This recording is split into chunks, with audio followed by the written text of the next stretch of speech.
আসসালামু আলাইকুম। তো আজকে ফোনটা নিয়ে আসছে, এক ছোট ভাই আইসা বলতেছে ভাই ক্যামেরার ভিতরে অনেকগুলা বালু গেছে, ক্যামেরাটা গুইলা হয়ে গেছে, তো ক্যামেরাটা পরিষ্কার করে দাও। তো ফোনটা হাতে নিলাম, হাতে নিয়ে ফোনটা খুললাম। দেখতেই পারতেছেন আমরা ফোনটা খুলে নিতেছি, খুলে দেখবো যে ভিতরে কি সমস্যা। তো ফোনটা খুললাম, খোলার পরে ক্যামেরাটা খুললাম, খুলে দেখলাম যে ভিতরে অনেক বালু ময়লা ঢুকে গেছে। তো আমরা এখন ময়লাটা পরিষ্কার করব। ময়লাটা পরিষ্কার করার জন্য আমরা পুরাতন একটা ডিসপ্লে নিয়ে নিলাম। ডিসপ্লে থেকে ওই গ্লাসের যে গাম আছে ওই গাম বের করে নিলাম। এখন ওই গাম দিয়ে আমরা ক্যামেরাটা পরিষ্কার করার চেষ্টা করব এবং দেখব যে ক্যামেরাটা ওকে আছে কি না। তো দেখতে পাচ্ছেন আমরা ফোনটা অন করলাম, আমাদের ফোনটা অন করা হয়ে গেছে। এখন আমরা ক্যামেরাটা ওপেন করব। দেখতে পারতেছেন ক্যামেরাটা ওকে আছে। তো আমরা এখন ফোনটাকে আবার এটার ডিসপ্লেটার গাম ছুটে গেছে, তো আমরা এখন সুন্দর করে বডিটা ওয়াশ করব।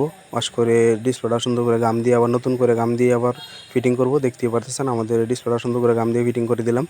এখন ব্যাটারিটা গাম দিয়ে সুন্দর করে বসাবো, বসায় ফিটিং করব। ফিটিং করে ফোনটা সুন্দর করে ছোটো ভাইকে দিয়ে দিব।